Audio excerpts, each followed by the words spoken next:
Welcome to Return to Beacon Hills, a Teen Wolf ReWolf Podcast. I'm one of your hosts, Will Wallace. Every week we watch and talk about the hit MTV series one episode at a time, but in this surprise bonus episode, we're here to speculate about the upcoming Teen Wolf movie with Christian and Julia from the Teen Wolf ReWolf Podcast. Let's have a listen. I have gathered you all here today to talk about the, number one subject of the hour, the elephant in the room, the Teen Wolf movie. How's everybody feeling? And first, remind everybody of your names. My name is Calissa Mullis, and I am thrilled. I'm Will Wallace, and I'm also very excited. I'm Kate Colvin. I'm also super excited. Can't wait. I'm Christian Skillian, and I am feeling so many things, but mostly I'm excited. I'm Julia, and I'm, same boat as everybody else. We all have Teen Wolf podcasts, guys. Like, what were we expecting? Exactly. Right. So we were kind of DMing a little bit in the days leading up to the announcement. It kind of seemed like there were rumors flying around. Were you guys expecting a movie, or were you thinking it was going to be a series? It definitely seemed probably more like, I think a lot of fans were really interested in having a season 7. That's like most of what I was hearing about. So it did seem like that was going to be more of a direction that they'd want to take, just because there was the most want there, I feel like, for a season 7 or even a spinoff series. Yeah, agreed.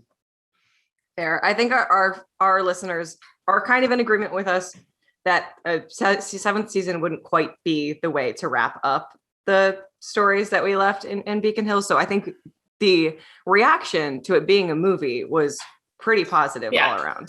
Yeah, I definitely think it is. I definitely also think it's probably easier in terms of where a lot of like the cast members are these days to get them together for a movie as opposed to another full season. Yeah, Dylan O'Brien is busy. Yeah, absolutely. And Tyler Hoechlin. So's Hoechlin. Superman. And Ian Bohen just got announced for season 2 of Superman, Lois. Oh, so that's why he was there. I saw that. We just saw that on Instagram. That was very fun. So what were you guys hearing from your listeners, from people in your spheres about what they wanted out of the movie? And what do you guys want out of the movie? What's like the dream situation? From fans, the number one thing I was hearing was Stydia. I was hearing so much more Stydia because a lot of fans felt like, it took so many seasons to get the relationship, like for the relationship actually to happen on screen, the characters to get together. And then they didn't really get any of that like couple vibe. Like there wasn't much of them being a couple once they finally were together. So I've mostly been hearing that they want Stydia and Derek happy, which I completely agree. Derek needs to be happy. I would like that. Derek deserves happiness. Derek and happiness is my OTP. So it's, yeah. Styles, Lydia, Derek, happiness are the pairings that people are excited about. Maybe not even happiness, just like a little bit of relief. Just give that guy a fucking break, right? Just once in his life. That'll do, Derek. That'll do.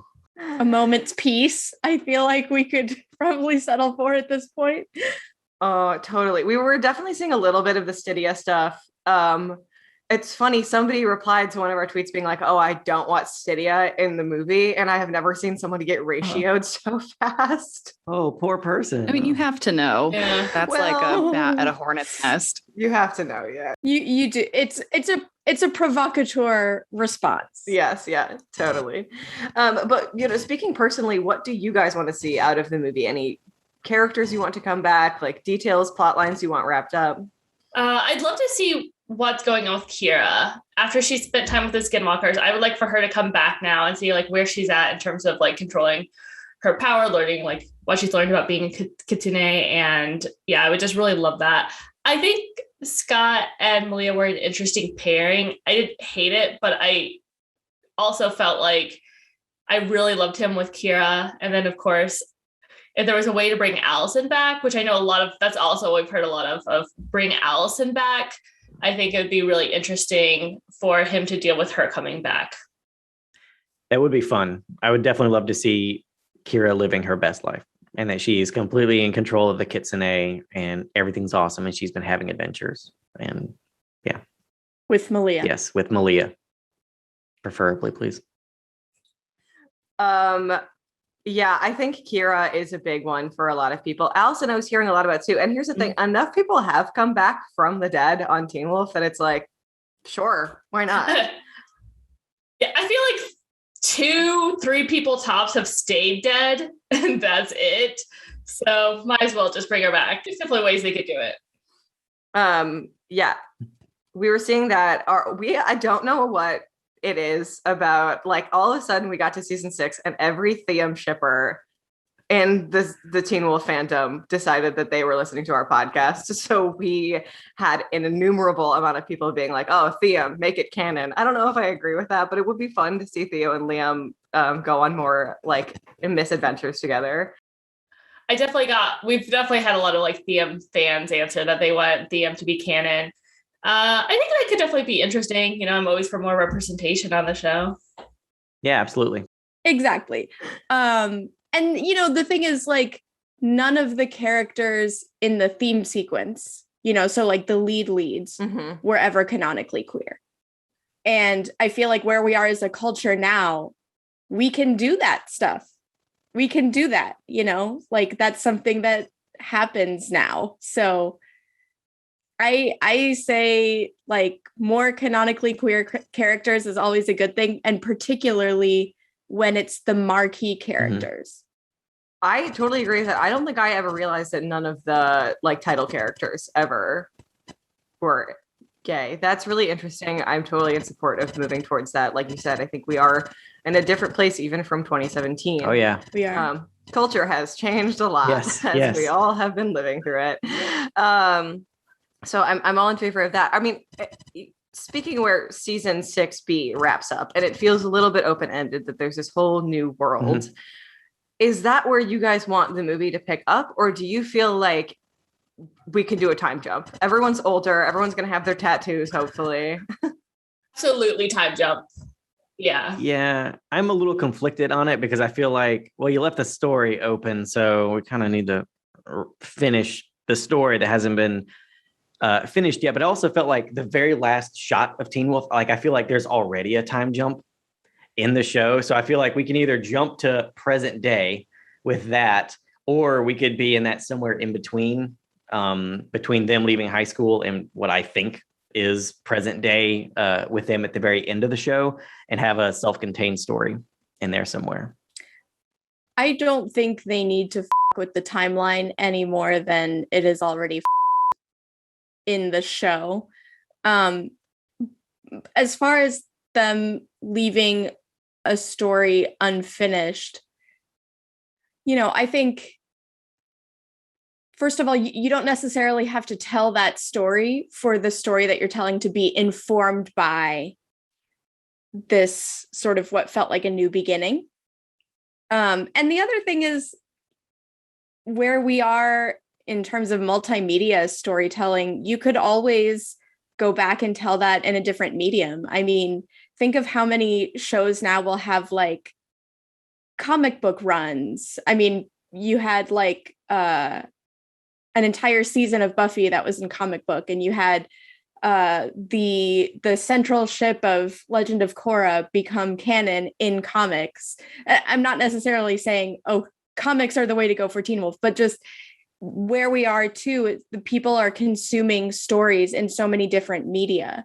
You know, if you're into Marvel stories, you might be watching animated series, the films, the straight to TV limited series, and reading comics, like consuming the story in all these different places and just taking the pieces of it that you're interested in. And so I don't necessarily feel like if we don't make the movie about a continuation of 6B, that it would feel like that's closing the door on telling that story.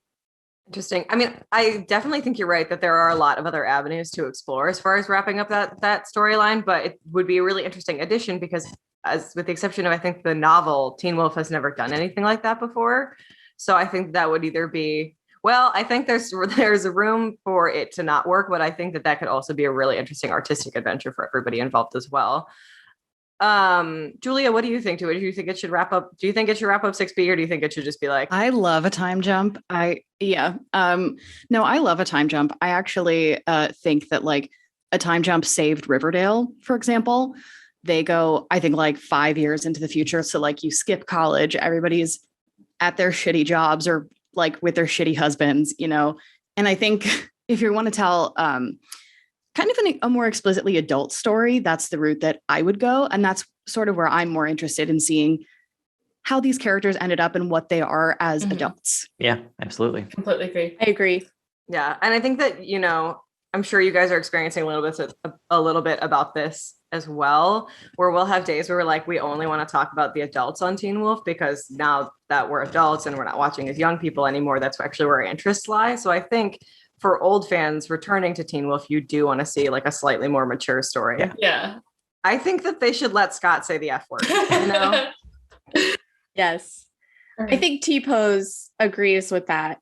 I don't know. I feel like if Scott did it, he would be like, I'm so upset about, like, I don't think he's just so pure and genuine that I feel like he wouldn't say that. But at the same time, no, he talks like a bro. In real life, in like non-MTV world, he talks like a bro. Oh no, I'm sorry. When did I say Posey? I meant Scott. I know. I feel like Scott, when not in an MTV context, would talk like a bro. That being said, I would really enjoy a scene where he like says it, but like Melissa's there and she's like, still no. Honestly, still no. Just because you're an adult wolf doesn't mean I won't slap you around. So. I will wash your mouth out with soap like you're still a teen wolf. Yeah, how about nice. that? Yeah. So the movie called Young Adult Wolves. What's the move here? 20-something wolf? Yeah, I like that. Yes. 20-something wolf. That's amazing. Yeah. Well, full-fledged adult lycanthrope is my pitch for the title. I like it. I wonder if we can like shorten that somehow. That is hilarious. I do think that there is room for all of our characters mature. I think I tend to agree with Julia that a time jump is the best avenue, but like you know, Kate was talking about, maybe there is room for something else to build the bridge there. Do you guys have any other final thoughts on what you want out of the Teen Wolf movie, what you're looking forward to? Mostly, I've been really excited by the fact that this has awoken the Teen Wolf fandom from like a dormancy. All of a sudden, everything is Teen Wolf all the time. Yeah, it's great. Very exciting time to be a Teen Wolf fan. Yeah, I don't know. I'm just very excited to hopefully get as many OG cast members as they can involved in it.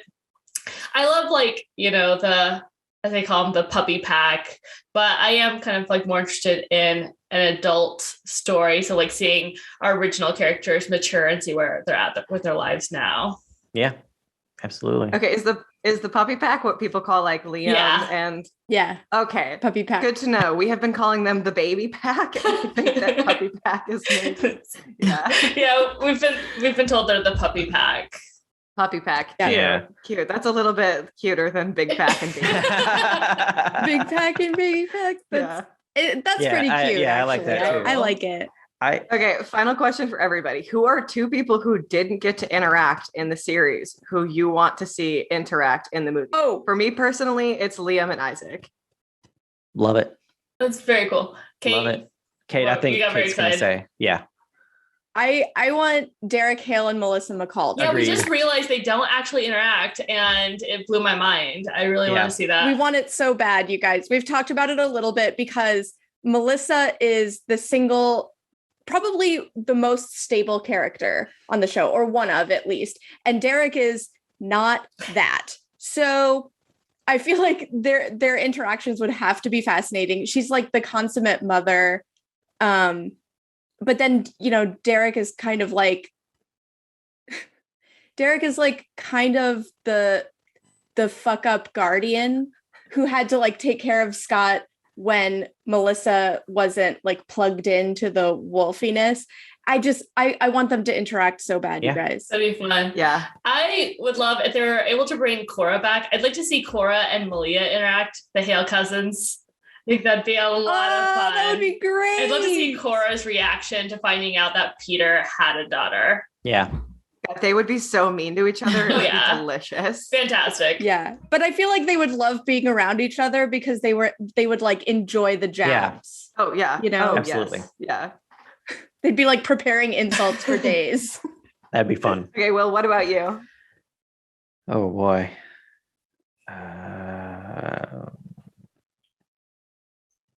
Wait, what was the question? I'm sorry.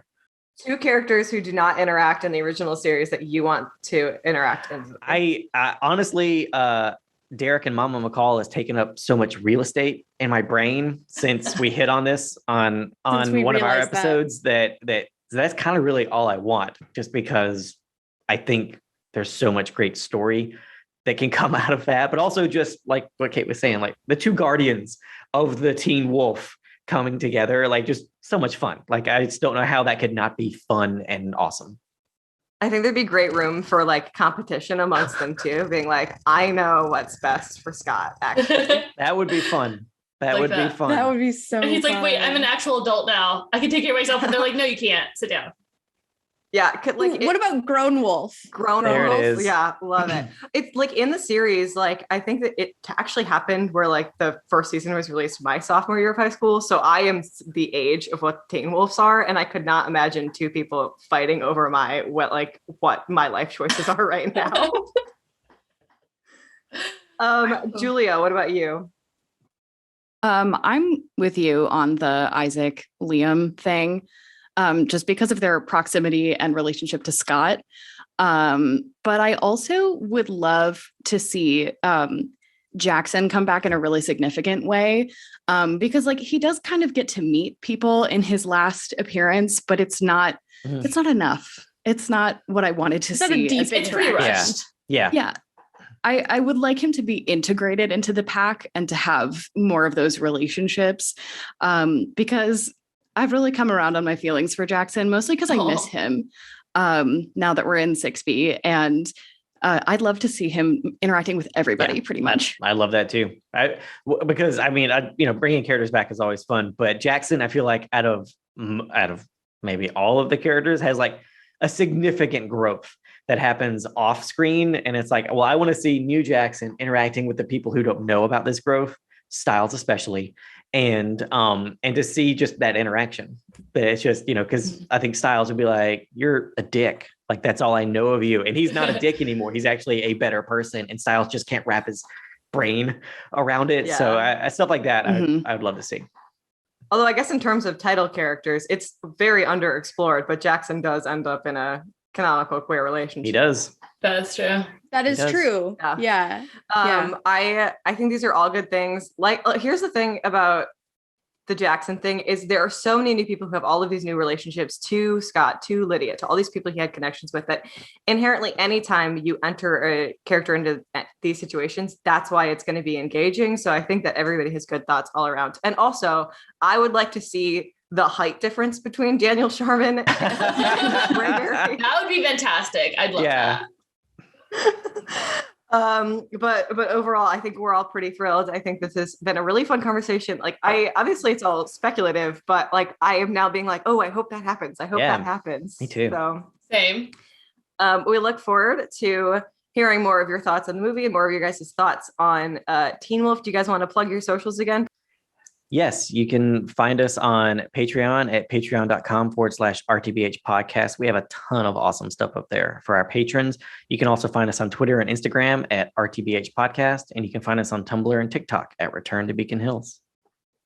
Nailed it, Will. TikTok. You guys are so young. Love it. We are older than y'all. We Yeah, are when you're all like, older oh, than I was a y'all. sophomore in high school when the show premiered, I was like, Yeah. oh God. I've been an adult for like 40 years at that point. So it's just, Is that how math works in Alabama? that is how math works in Alabama.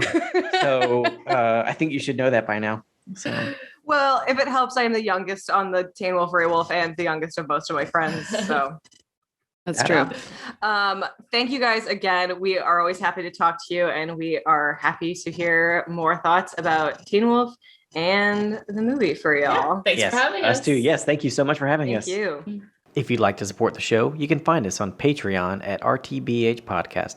There, our Wolfie patrons will gain access to awesome exclusives like early access to episodes, Full Moon AMAs, the Beacon Hills Movie Club, where we watch and provide commentary for movies starring the amazing cast of Teen Wolf and featuring the work of our talented crew, as well as guest video interviews and a monthly watch party. So head on over to patreon.com/RTBH podcast and join the pack. Follow us on Twitter and Instagram at RTBH podcast and Tumblr and TikTok at Return to Beacon Hills. If you'd like to ask us questions or offer suggestions for future topics to discuss, you can email us at returntobeaconhills@gmail.com. Dude, it's Beacon Hills.